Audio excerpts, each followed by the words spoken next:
7th floor. Ayan, so pasok tayo. Ayan, so pagpasok mo, ito yung kitchen area.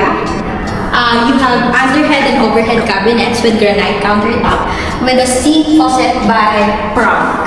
Ayan. So, and we have here provision for refrigerator. Ayan. And meron din pala tayong provision dito for cooktop and range hood. Ayan. So, and isa sa maganda dito is the smart home ready. Ayan. Pwede mo na makita yung mga tenants mo sa lobby. At kung meron kang gustong kontakin sa baba, pwede mo silang i-call. Ayan.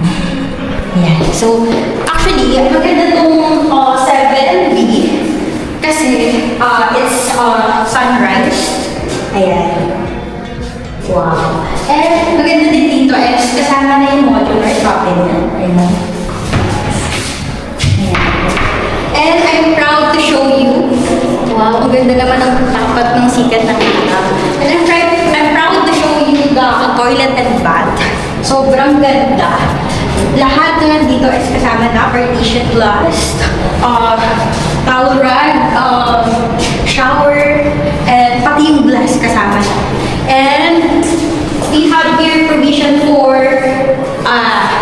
aircon, but kung gusto nyo mag-split type, pwede din po. And yung magiging balcony. Ayan. Wow, grabe. Nakatapat yung sikat ng araw. Ayan. Imagine this is your view. Yan. Sobrang ganda.